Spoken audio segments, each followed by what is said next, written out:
Hey guys, tonight we're taking a gentle stroll back in time, all the way to ancient Rome. Imagine yourself there not as a conquering emperor or a mighty general, but as an ordinary Roman just waking up in your insula.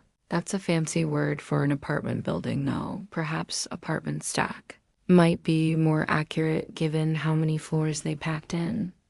You're gradually stirring on a thin mattress, the morning light, or rather, the lack of it, barely filtering through a small, probably unglazed window. The first order of business, as it often is to answer nature's call. You'd probably head back to your cramped living space, painting the sky with hues of orange and pink over the seven hills. Not always pleasant. You're more likely to grab a piece of bread, perhaps dipped in wine or olive oil, or maybe accompanied by some olives, cheese, or dried fruit.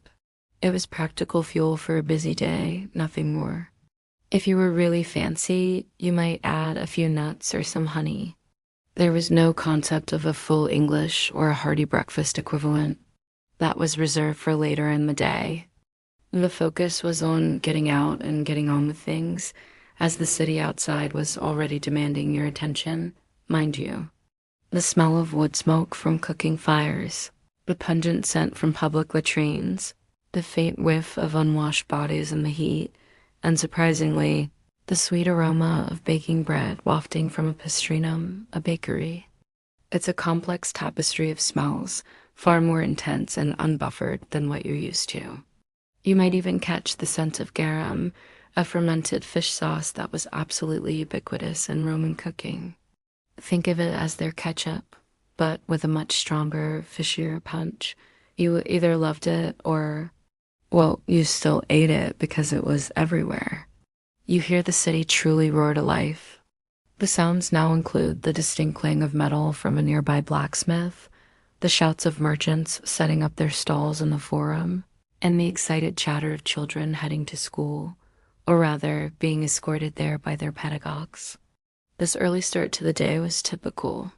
Romans were, by and large, early risers, their lives dictated by the natural light and the rhythm of the city. There were no snooze buttons, no leisurely lions unless you were incredibly wealthy and had nothing pressing to do, which was a rare luxury. Space was a premium in Rome, especially within the city walls. If you're a common plebeian, your home is likely a single room, or maybe two, in an insula. These buildings could be several stories high, often reaching 6 or 7 floors, which, considering the lack of building codes and fire safety, was pretty daring. Imagine living on the 5th floor, trying to get water up there when there's no plumbing inside your actual apartment. That water often came from public fountains, meaning a constant parade of citizens carrying heavy amphorae, those large terracotta jars through crowded streets. It's enough to make you appreciate your modern kitchen sink, isn't it? Now, if you're lucky enough to live in a grand villa, you might have a private latrine, a small room with a stone bench and a hole leading down to the sewers. Luxury. But for most Romans, especially those living in an insula, it's a trip to the public latrines. Picture this, a long room, often quite ornate with marble benches, where dozens of Romans are sitting side by side on communal holes, chatting away like they're at a coffee shop. Privacy, non-existent. Socializing, absolutely. It was probably quite a networking opportunity, actually. You might even discuss the latest gladiatorial games or grumble about the price of bread while doing your business. Historians still argue whether these public latrines were truly hygienic or just a breeding ground for, well, you get the idea. But hey, at least they had running water underneath the seats to flush things away, which was more advanced than many places would be for centuries. The city outside is already a cacophony of sounds. The clatter of carts on cobblestones, the distant cries of street vendors hawking their wares, and the general hum of a bustling metropolis coming to life. It's a sensory overload, even before you've had your first sip of water. You probably won't survive the day without a good sense of humor, or at least a very strong bladder. So before you get comfortable, take a moment to like the video and subscribe, but only if you genuinely enjoy what I do here. And if you're listening, let me know in the comments where you are and what time it is for you right now. Now dim the lights, maybe turn on a fan for that soft background hum, and let's ease into tonight's journey together. You stretch, feeling the aches from sleeping on what feels suspiciously like a sack of straw, which honestly it very well might be. After your communal experience, as the sun begins to properly rise, the air itself carries a distinct aroma. Your first meal of the day, known as the entaculum, was usually a quick and simple affair. Forget your avocado toast or elaborate cereal. You're more likely to grab a piece of bread, perhaps dipped in wine or olive oil, or maybe accompanied by some olives, cheese, or dried fruit. It was practical fuel for a busy day, nothing more.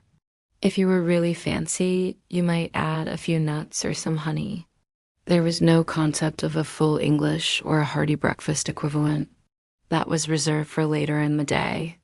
The focus was on getting out and getting on with things, as the city outside was already demanding your attention. As the first rays of sunlight fully illuminated the city, your entaculum was probably already a distant memory. Your day was now truly underway, and for most Romans, that meant heading out into the bustling streets. The main artery of Roman life, the Forum Romanum, would be calling. You might pass by a crowded basilica where a trial was underway, the orator's voice booming across the plaza as he pleaded his client's case. You'd catch up with friends, exchange gossip, and perhaps even pay your respects to a wealthy patron. For many ordinary Romans, cultivating relationships with those higher up the social ladder was crucial for survival and advancement. You might perform the salutatio, a morning greeting where clients would visit their patrons, offering deference in exchange for favors, a meal, or even just some legal advice. It was a formal dance of social hierarchy that permeated daily life. Imagine having to show up at your boss's house every morning just to say hello and ask if they needed anything. It certainly puts a new spin on checking in with your manager. Justice in Rome could be swift and at times brutal. You might spot a street performer, a juggler, or a musician trying to earn a few coins. It was surrounded by temples dedicated to various gods and goddesses, reminding everyone of the pervasive influence of religion. You might see a priest performing a sacrifice, the smoke from the altar curling upwards into the Roman sky, or a group of Vestal virgins, distinctive in their white robes, making their way to the Temple of Vesta to tend the sacred flame, which was believed to protect the city. Their dedication was absolute, and a lapse in their duties could have dire consequences. It certainly made your morning commute look simple by comparison, didn't it? The sheer weight of tradition and ritual was immense, a constant backdrop to the bustling daily grind. Perhaps even a philosopher holding forth on some profound topic, though he might be largely ignored by the hurried masses. A quirky tidbit: some Roman street vendors would sell small lead tokens depicting gladiators or famous buildings, almost like ancient souvenirs or collector's items. You might even come across a fortune teller, eager to read your future in the entrails of a sacrificed bird, or perhaps just tell you what you wanted to hear for a small fee. Superstition was rife, and many Romans genuinely believed in omens and prophecies. And if you happened to be a defendant, well, let us just say you probably wouldn't want to get on the wrong side of a Roman judge. It wasn't exactly innocent until proven guilty in the way we understand it today. In fact, if you were a Roman citizen, you did have certain rights, like the right to appeal to the emperor, but for many, legal recourse was limited. Imagine the sheer energy of it: a vast open space flanked by towering temples, grand basilicas, and bustling shops. The air thrummed with 1,000 different sounds: the insistent chatter of merchants, the echoing calls of auctioneers, the passionate arguments of lawyers, and the ceaseless murmur of everyday conversation. You'd weave through crowds of toga-clad citizens, slaves on errands, and foreigners marveling at the grandeur. It was the absolute nerve center of the city, a place where business, politics, religion, and social life all converged.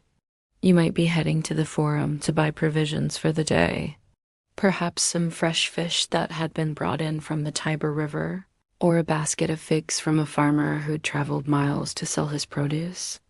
Maybe you needed a new tunic or a scroll from a bookseller. The sheer variety of goods on offer was astounding, imported from all corners of the vast Roman Empire. Spices from the east, amber from the north, exotic animals from Africa. If you had the denarii, you could find almost anything, but be prepared to haggle. Roman markets were a noisy, boisterous affair, and a good bargain was a point of pride. Historians still argue whether the Roman economy was truly a free market or heavily controlled by the elite.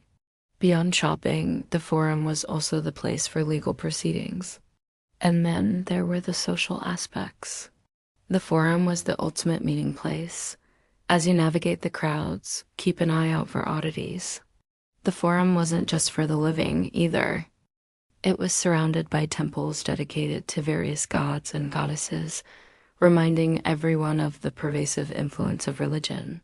You might see a priest performing a sacrifice, the smoke from the altar curling upwards into the Roman sky, or a group of Vestal virgins, distinctive in their white robes, making their way to the Temple of Vesta to tend the sacred flame, which was believed to protect the city.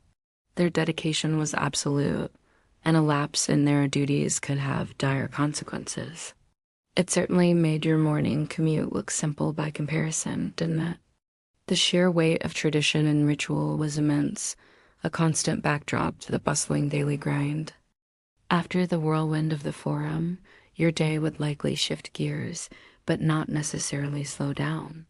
Roman society, even for the average citizen, was a delicate balance of work and what they considered leisure, though it might not look like your idea of a relaxing afternoon. You might catch a glimpse of a procession, a religious parade, or even a military triumph celebrating a victorious general. If it was a race day at the Circus Maximus, the entire city seemed to descend into a frenzy. Roman theaters, often grand stone structures, hosted a variety of plays, from ribald comedies filled with slapstick humor and witty dialogue to more serious tragedies. You might see a famous actor, known for their elaborate masks and booming voice, captivating the audience. The seating was often tiered, allowing everyone a view, though the best seats were reserved for the elite. Unlike modern theaters, the audience was often quite vocal, shouting encouragement or displeasure, throwing fruit at bad performers, or even getting into arguments among themselves. It was an interactive experience, to say the least. This colossal arena could hold hundreds of thousands of spectators, all roaring with excitement as chariots thundered around the track. Betting was rampant, and rival factions, identified by colors like red, blue, green, and white, inspired fanatic loyalty. You'd pick your team, place your bets, and scream yourself hoarse as the chariots navigated the dangerous turns, often ending in spectacular crashes. It was a high-octane, adrenaline-fueled spectacle, and injuries, even fatalities, were common for both charioteers and horses. This wasn't just a sport. It was a societal obsession. Historians still argue whether the popularity of these games was primarily for entertainment or a deliberate tool for social control by the emperors, keeping the populace distracted. These were spectacular affairs designed to awe and entertain, with lavish costumes, exotic animals, and prisoners of war paraded through the streets. A truly quirky tidbit, some Roman street performances included elaborate puppet shows, often depicting mythological tales or satirical political sketches. Before major events like games, elaborate rituals and sacrifices would take place to ensure divine favor. The Romans were deeply superstitious, believing that neglecting the gods could bring disaster upon the city. So, while you were enjoying a play or cheering on a chariot racer, there was always that underlying layer of reverence and tradition. a constant reminder of the unseen forces at play in their world. You might even offer a small prayer to Fortuna, the goddess of luck, hoping your chosen charioteer would emerge victorious. Imagine Punch and Judy, but with toga-wearing puppets.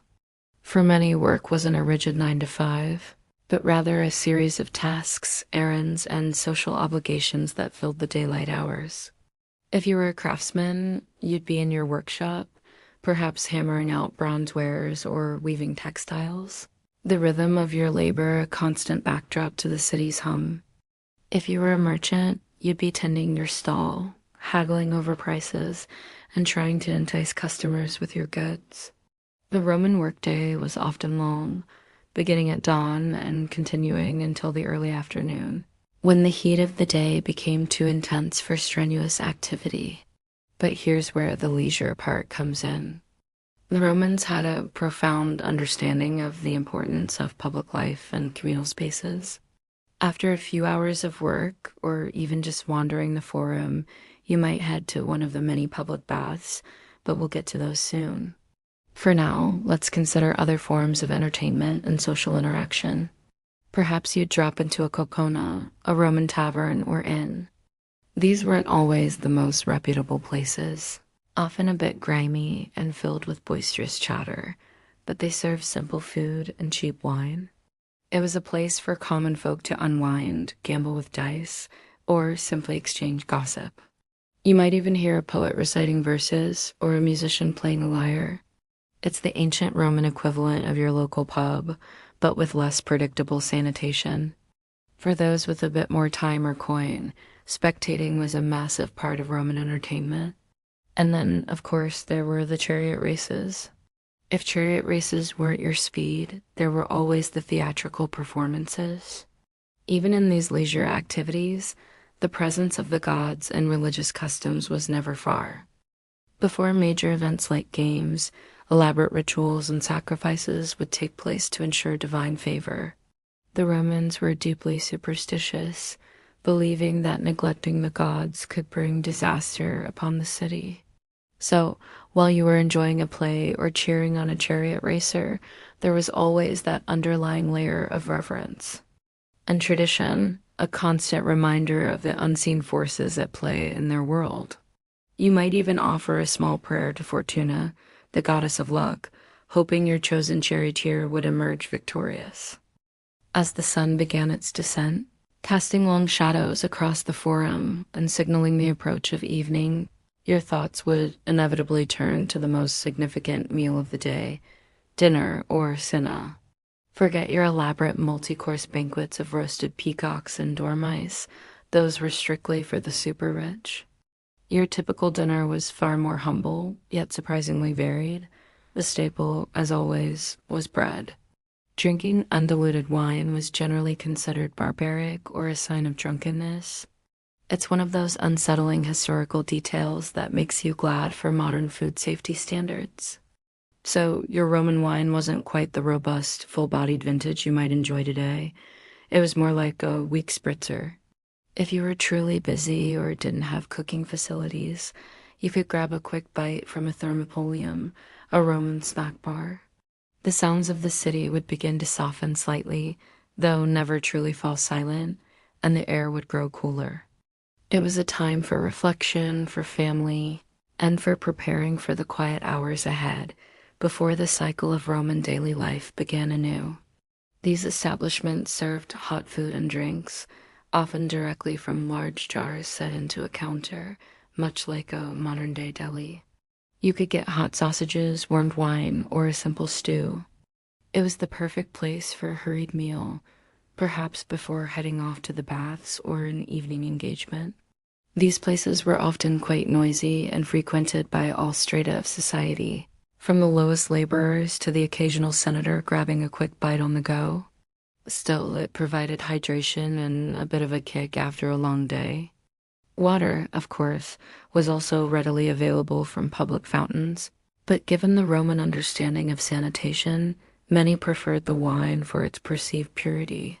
It was the foundation of almost every meal, often made from coarser grains than you might be used to. Alongside that, You'd likely have a dish of lentils or chickpeas, perhaps some seasonal vegetables like cabbage, leeks, or onions. You might simply recline on a couch or even sit on stools around a low table. The elaborate triclinium, with its 3 reclining couches, was largely for the wealthy elite and formal dinner parties. For the average Roman family, it was a more casual affair, perhaps gathered around a simple charcoal brazier that kept the food warm.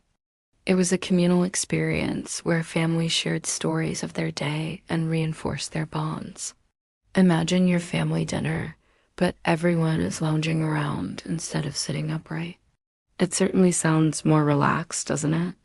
Meat was a luxury for many, so protein often came from cheese, eggs, or, if you were lucky, some salted fish. A common Roman meal often resembled a hearty, rustic stew designed to be filling and nutritious. Unlike our modern habit of spreading meals throughout the day, the Romans primarily focused on this single substantial evening repast. For the vast majority of ordinary citizens, Cinna was eaten fairly early, perhaps around 3 or 4 p.m., allowing plenty of daylight for digestion and an evening stroll. This wasn't just about satisfying hunger. It was a social ritual, a time to relax, converse, and truly enjoy the fruits of your labor. But what exactly was on the menu for an average Roman? The flavors, however, might surprise you. Romans loved their herbs and spices, many of which were imported from distant lands. You taste strong notes of cumin, coriander, mint, and rue. And of course, there was garum, that ubiquitous fermented fish sauce we mentioned earlier. It was used in almost everything, adding a salty umami punch to dishes. Imagine a meal where ketchup is replaced by a potent fish sauce, and you're getting close. It might sound peculiar to our modern palates, but for Romans, it was the essence of deliciousness. You dip your bread in it, pour it over your vegetables, and even use it in desserts. For drinks, wine was the beverage of choice, even for ordinary citizens, though it was almost always diluted with water. Historians still argue whether the widespread use of lead in Roman cooking vessels and water pipes contributed to lead poisoning and potential health issues among the populace. A quirky tidbit about Roman dining: for the lower and middle classes, eating wasn't necessarily at a fancy dining table. The concept of fast food wasn't entirely alien to the Romans either. So, as the light faded outside your window, you'd finish your cena, perhaps feeling pleasantly full and ready to wind down. The sounds of the city would begin to soften slightly, though never truly fall silent, and the air would grow cooler. It was a time for reflection, for family, and for preparing for the quiet hours ahead, before the cycle of Roman daily life began anew. With the substantial cena settling comfortably in your stomach, the next logical step for many Romans, regardless of social standing, was a trip to the public baths, or thermae. This wasn't merely about getting clean. It was a cornerstone of Roman social life, a daily ritual that combined hygiene, exercise, relaxation, and gossip into one magnificent steaming package. Here, you'd strip down, perhaps leaving your clothes with an attendant. From there, your journey through the baths would typically follow a specific sequence. First, the palestra, an open-air exercise yard. This was believed to close the pores and invigorate the body. It was often the equivalent of jumping into an ice bath, sending shivers down your spine, but leaving you feeling refreshed and awake. Take the baths of Caracalla, for instance, which could accommodate thousands of bathers at once, with vast halls, intricate mosaics, and impressive engineering that brought fresh water in and carried waste away. The Romans were masters of hydraulic engineering, and their bathhouses were a testament to their skill.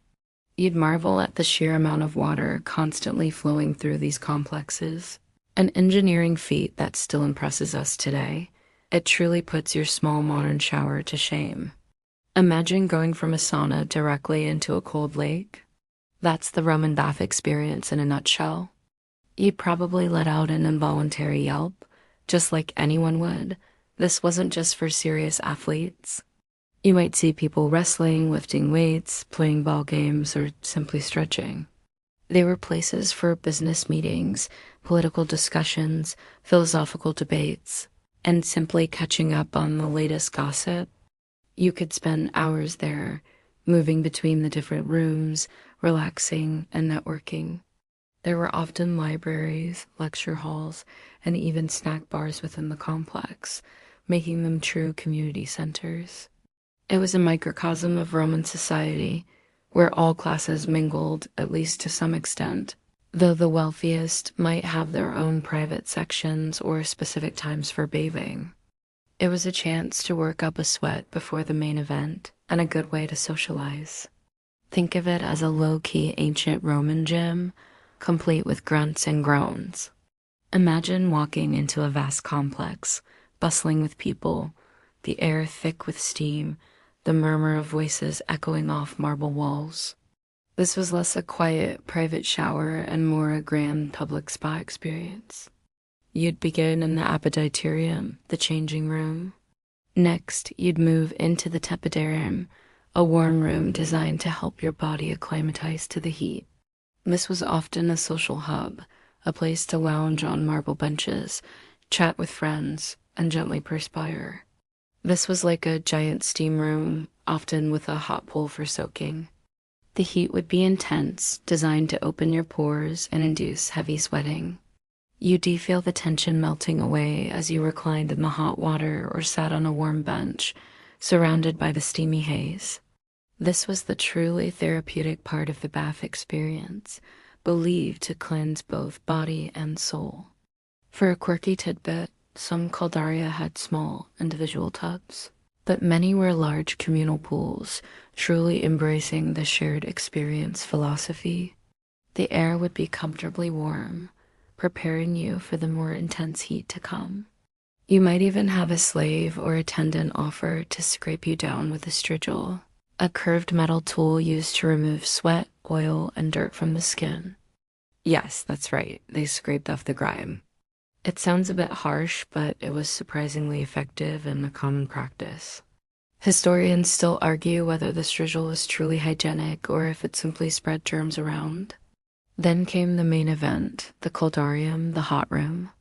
After the heat, a quick dip in the frigidarium, the cold plunge pool, was a bracing shock to the system. Beyond the physical cleansing, the baths were vital social institutions.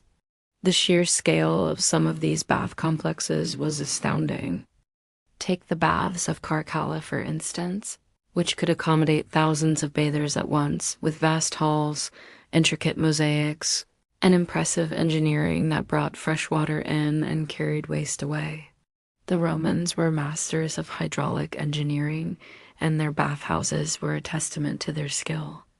You'd marvel at the sheer amount of water constantly flowing through these complexes, an engineering feat that still impresses us today. It truly puts your small modern shower to shame.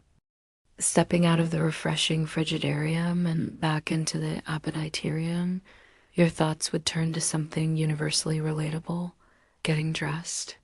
But for a Roman, especially one stepping into the public eye, this wasn't just about throwing on some clothes. It was more for formal occasions, public appearances, or if you wanted to convey a sense of gravitas. For daily wear, men often opted for a simpler tunic, a basic knee-length garment, often made of linen or wool. If you were in the military, your sandals would be sturdy and hobnailed for long marches. Common Romans might wear simple bronze or iron rings, while the wealthy adorned themselves with gold, silver, and precious gemstones. Roman men, for example, typically kept their faces clean-shaven, using bronze or iron razors, often with the help of a tonsure. Your attire, simple or grand, was a silent declaration of who you were in the complex tapestry of Roman society, and how you fit into the daily rhythms of the eternal city. Beards went in and out of fashion, but generally, a clean-shaven face was the norm. Perfumes and oils were also popular, used by both men and women to mask body odor and add a pleasant scent. You might rub fragrant oils onto your skin after bathing, leaving a subtle aroma as you went about your day. Necklaces, bracelets, and earrings were all common. Men often wore signet rings, used to seal documents, which served both as decoration and a practical tool. Historians still argue about the exact significance and symbolism of certain patterns and materials used in Roman jewelry, particularly those found in everyday contexts. In colder weather, or for more formal wear, enclosed shoes or boots might be worn, often made of leather. Imagine trying to walk for miles on ancient cobblestones in just sandals. Your feet would definitely be tougher than ours. It was practical, comfortable, and allowed for much more freedom of movement than the cumbersome toga. You might wear tunics for warmth in cooler weather, or wear a lighter one in the summer heat. Think of it as the Roman equivalent of a t-shirt, but a bit longer and more versatile. It was about making a statement, or at least adhering to societal expectations. And the undisputed king of Roman fashion was, of course, the toga. Roman women typically wore a stola, a long, draped dress often made of fine linen or cotton, and usually sleeveless. Over this, they might wear a palla, a large rectangular shawl that could be draped over the head and shoulders, offering modesty and protection from the sun. The richer the woman, the finer the fabric, and the more elaborate the dyes and embroidery. Colors were important too. Red, purple, and blue dyes were particularly expensive and indicated wealth. A quirky tidbit: Roman women were also quite fond of elaborate hairstyles, often involving braids, curls, and even hairpieces, much like today's trends. They'd spend hours meticulously arranging their hair, sometimes with the help of slaves specializing in hairdressing. Imagine trying to gracefully drape several yards of heavy wool fabric around your body, securing it in a way that wouldn't unravel as you walked, conducted business, or, heaven forbid, tried to sit down. It was a complex, unwieldy garment, often white or off-white, and it signified Roman citizenship. Only freeborn Roman men could wear it, making it a powerful symbol of status.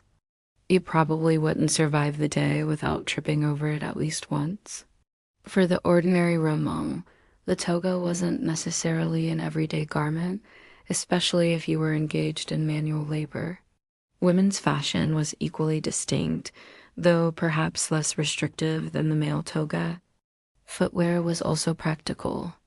Most Romans wore sandals, which varied from simple leather straps for everyday wear to more ornate, decorated versions for formal occasions. Jewelry was popular among all classes, though the materials and extravagance varied greatly. And then there were the little details that completed the Roman look. So as you finished dressing, perhaps adjusting your tunic or carefully arranging your stola, you'd be ready to step back out into the Roman world. Your attire, simple or grand, was a silent declaration of who you were in the complex tapestry of Roman society, and how you fit into the daily rhythms of the eternal city. Once you were dressed and ready, the next significant aspect of your daily Roman life was your home. Just like today, where you lived spoke volumes about your status and wealth. You'd know your neighbors, perhaps sharing a communal stairwell or a small, open courtyard. So you might wake up to the sound of a baker kneading dough below your feet, or a potter throwing clay. It was a true mixed-use development centuries before it became a trendy concept again. A place that shaped your experiences and reflected your place in the vast, complex society of the Eternal City. It meant that life was truly integrated, with commerce and daily living often happening in the very same building. The sounds of daily life, conversations, arguments, children playing, the clatter of pots and pans would constantly filter through thin walls. These were typically one-story homes with an internal courtyard open to the sky, which provided light, collected rainwater, and served as the central reception area. They offered more privacy and comfort than an insula apartment, but were still very much part of the urban fabric. These homes would often have a small garden area, a few more rooms, and possibly even a private latrine. It was the middle-class dream, offering a comfortable blend of urban convenience and domestic tranquility. It was a lively, if not always private, existence. Historians still argue about the exact population density of ancient Rome and how many people truly lived in these insulae. Estimates vary wildly, but it was certainly crowded. But the differences in Roman housing were far more stark. On one end of the spectrum were the sprawling, opulent villas of the ultra-rich, usually located outside the city walls in the cooler countryside, or tucked away in quieter, exclusive neighborhoods within Rome itself. These were grand estates with multiple rooms, lush gardens, private courtyards, elaborate fountains, and often their own bath complexes. Imagine a quiet oasis in the midst of a bustling city, a place where you could truly escape the grime and noise of the streets. If you were a Roman aristocrat, your villa would be a statement of your power and prestige, a place for entertaining important guests and displaying your exquisite taste. You'd have frescoed walls, mosaic floors, and statues imported from Greece. It was the epitome of luxurious living, far removed from the everyday struggles of most Romans. But for the vast majority of Rome's teeming population, the common citizens, the freedmen, perhaps just one or two rooms with minimal furniture, a simple bed, a chest for your belongings, and a small table.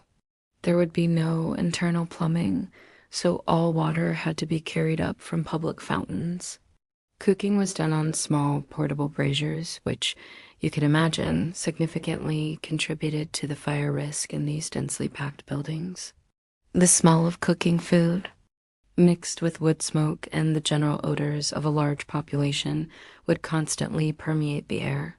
You probably wouldn't survive a single Roman winter night without huddling close to a brazier for warmth, hoping your flimsy walls wouldn't catch fire. The slaves' life was lived in multi-story apartment buildings called insulae. The word literally means island, and these buildings often occupied an entire city block, rising several stories high, sometimes as many as 6 or 7. Imagine a modern apartment block, but built without steel reinforcement, proper fire breaks, or consistent quality control. These buildings were often cheaply constructed, made from brick and concrete, and prone to collapse or, more commonly, fire. Living on the upper floors was cheaper because it was harder to get water up there and escape in an emergency. You might be paying a higher rent for a dark, cramped room on a lower floor, where the noise from the street vendors and passing carts would be incessant. Your apartment in an insula would likely be small. Despite the cramped conditions, life in the insulae was a communal affair. A quirky tidbit about Roman insulae: some of the ground floor units were often shops or workshops, with living quarters for the owner on the floors above.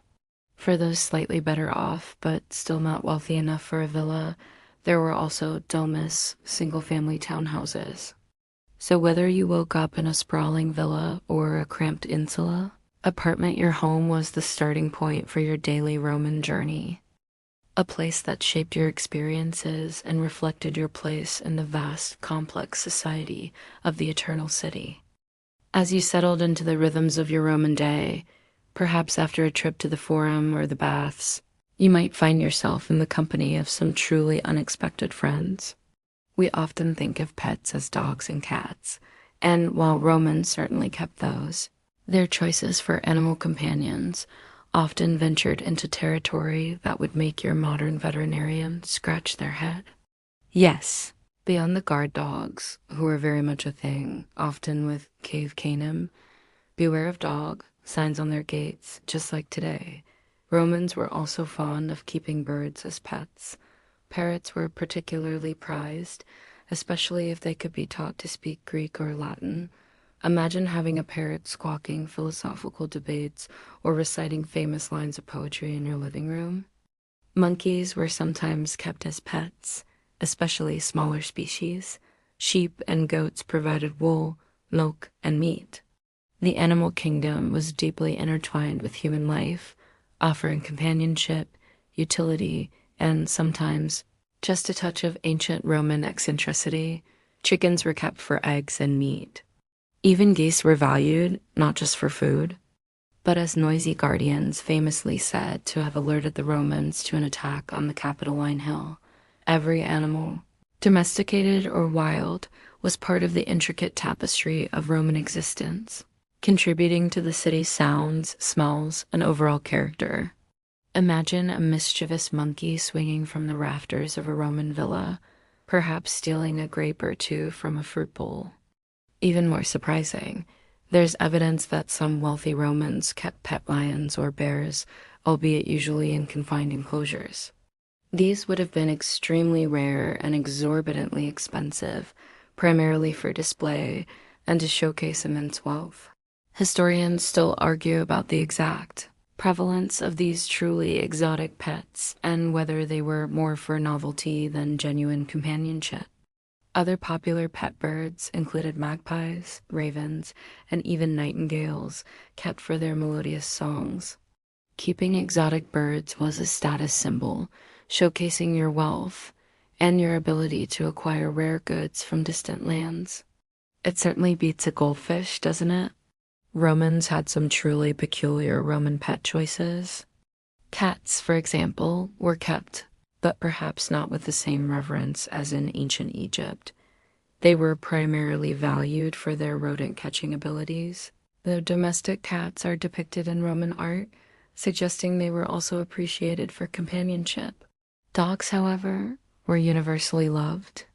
From small lapdogs resembling modern terriers or Maltese breeds to large mastiffs used for guarding and hunting, canine companions were a common sight. A quirky tidbit: some Roman dogs were even given names inscribed on their collars, much like today. Imagine a fluffy little dog named Fido or Felix trotting alongside its owner on the cobblestone streets. But here's where it gets interesting. Then there were the more unconventional choices. Believe it or not, Romans sometimes kept weasels and ferrets as house pets. Their primary job was to hunt mice and snakes, which were a constant nuisance in ancient homes. So your furry little companion might double as pest control, scurrying through the rafters and keeping your larder safe. While we might find the idea of a ferret scampering through our modern living room a bit odd, for a Roman, it was a practical and accepted part of household management. You probably wouldn't survive a single Roman night without a few rodent visitors if you didn't have such a creature on patrol. And for those with even more exotic tastes and ample means, the pet choices could get truly wild. Beyond these individual pets, animals played a crucial role in daily Roman life in countless other ways. Horses and donkeys were essential for transportation and agriculture. So as you walked through the streets of Rome, you might pass a noblewoman cradling a tiny dog, a boy playing with a trained raven, or hear the squawk of a parrot from an open window. The animal kingdom was deeply intertwined with human life, offering companionship, utility, and sometimes just a touch of ancient Roman eccentricity. As the Roman day progressed, especially if you were a child of a freeborn family, your thoughts might turn to education. Now, don't imagine a sprawling, publicly funded school system like we have today. Your first stop would be a ludus, run by a literator. These weren't grand institutions. Often, they were simply a rented room, or even just a corner of a public space with a few benches and a strict teacher. This stage of education was more advanced, focusing on literature, especially Greek and Latin poetry. This was the highest level of education, focusing intensely on oratory and public speaking. For girls, as mentioned, education was largely domestic, learning from their mothers or female relatives how to manage a household, oversee slaves, and raise children. For some, it was a path to literacy and a future in public life. For others, a set of essential skills for managing their homes and families, all under the watchful eye of a society that valued tradition and discipline. While this might seem limited by modern standards, These skills were considered essential for running a Roman family and maintaining social order. In a society where political careers, legal advocacy, and military leadership all demanded strong persuasive skills, rhetoric was paramount. You'd learn to craft compelling arguments, deliver powerful speeches, and understand the nuances of persuasion. This might involve mock trials or debates, preparing you for a life in the forum or the Senate. Imagine having to deliver a passionate, persuasive speech as a teenager. It certainly puts your high school presentations into perspective. You dissect classic texts, analyze grammar, and learn about mythology and history through the works of authors like Virgil, Homer, and Livy. This was where your rhetoric skills began to be honed, preparing you for public life. It was less about vocational training and more about developing a well-rounded, cultured individual. Historians still argue about the extent to which Roman education truly fostered critical thinking versus simply instilling traditional values and memorization. Here, you'd learn the absolute fundamentals: reading, writing, and basic arithmetic. The teaching methods were rigorous and often involved rote memorization and repetition. Discipline was strict, and physical punishment was not uncommon. Imagine learning your alphabet by chanting it over and over, while fearing a slap from your teacher's cane if you messed up. It certainly makes your modern classroom look like a luxury resort. Roman education was very much a privilege, not a universal right, and its accessibility depended heavily on your family's wealth and social standing. If you were a girl, your education would likely take place at home, focused on domestic skills like spinning, weaving, managing a household, and perhaps some basic reading and writing. For boys, the path was a bit more varied, but still largely reserved for the fortunate few.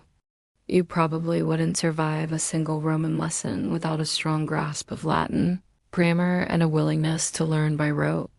For young boys of means, formal schooling typically began around the age of 7.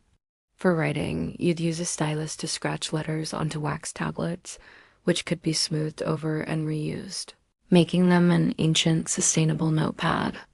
For more permanent work, papyrus scrolls were used, though these were expensive. Reading involved learning to decipher the Latin script, and arithmetic often focused on practical calculations relevant to commerce and daily life. A quirky tidbit: Roman children often learned their multiplication tables by chanting them aloud, much like we still do today, echoing through the busy streets. Once you had mastered the basics, typically around the age of 12, boys from wealthier families would move on to the grammaticus. Finally, for the truly ambitious and aristocratic young men, around the age of 16 came the reader. Beyond formal schooling, many Roman boys also received practical training from their fathers, learning the family trade, whether it was farming, pottery, or merchantry. So, as the sun climbed higher, you might see groups of Roman children, accompanied by their pedagogus, heading towards their respective schools. For some, it was a path to literacy and a future in public life. For others, a set of essential skills for managing their homes and families, all under the watchful eye of a society that valued tradition and discipline. After a day filled with schooling, work, and perhaps a vigorous session at the baths, your body might feel the inevitable aches and pains of Roman life. And when you felt unwell or suffered an injury, your recourse was to Roman medical practices, which, while fascinating, were a far cry from modern medicine. Forget sterile operating rooms, antibiotics, or sophisticated diagnostic tools. They performed amputations, set broken bones, and even extracted arrows. Diagnoses were often based on examining urine. However, you might have a private physician, often a Greek slave or freedman who had studied in the more advanced medical centers of the Hellenistic world. These doctors were highly valued and could command significant fees. For the poor, medical care was more rudimentary, perhaps relying on folk healers, pharmacists, or basic treatment at public infirmaries connected to temples of Aesculapius, the god of medicine. These temples were often places where the sick would sleep, hoping for divine intervention or healing dreams, was an area where Romans excelled. As you lay in your bed, perhaps nursing a sprained ankle or a persistent cough, you'd rely on the available medical knowledge of your time. It was a world of fascinating theories, brave practitioners, and sometimes peculiar remedies, all set against the backdrop of a society constantly striving for health and well-being, even without the scientific understanding we possess today. Their vast aqueduct systems provided clean water to the city, and their elaborate sewer systems helped carry away waste. The public baths, which we've discussed, also promoted hygiene. While they didn't understand microbes, they certainly recognized the importance of clean water and sanitation in preventing widespread disease. So, while individual treatments might be questionable, their urban infrastructure helped keep epidemics from spiraling completely out of control, feces, and general symptoms. Treatments could involve purges, emetics, or elaborate herbal preparations. Some remedies were based on sympathetic magic, where a plant resembling a body part might be used to treat an ailment in that part. For example, a root shaped like a human eye might be used for an eye complaint. While seemingly unscientific to us, these beliefs were deeply ingrained. Historians still argue whether the effectiveness of Roman medicine was more due to the body as natural healing abilities and the placebo effect, rather than the treatments themselves. They had a range of surgical instruments, scalpels, forceps, bone drills, that look remarkably similar to some modern tools, albeit much cruder. However, the lack of understanding of germ theory meant that infections were rampant and often fatal. A simple cut could quickly turn into a life-threatening ordeal. Imagine undergoing surgery with no anesthesia but a bit of alcohol, and the sheer willpower of the patient, and no concept of sterilizing instruments. It truly highlights the incredible bravery, or perhaps desperation, of those who underwent such procedures. Roman doctors, influenced heavily by Greek medical traditions, relied on a blend of practical experience, rudimentary theories about the body, and often some truly odd remedies that might make you wince today. You probably wouldn't survive a single Roman surgical procedure without a very strong will and a hefty dose of luck. If you had a stomach ache, for instance, a Roman physician might prescribe a concoction of herbs, perhaps diluted wine, or even, for a quirky tidbit, a poultice made from pigeon droppings. Yes, you heard that right. The idea was that certain natural substances had inherent healing properties, even if those properties were based on observation rather than scientific understanding. For a headache, you might have a compress of specific leaves applied to your temples, or perhaps a small incision made to bleed out the bad humors, a common practice based on the theory that illness was caused by an imbalance of the body S4 humors: blood phlegm, yellow bile, and black bile. Surgeons, or medici, were surprisingly skilled for their time, particularly on the battlefield. For more complex internal ailments, public health, if you were wealthy, so it was a world of fascinating theories, brave practitioners, and sometimes peculiar remedies, all set against the backdrop of a society constantly striving for health and well-being, even without the scientific understanding we possess today.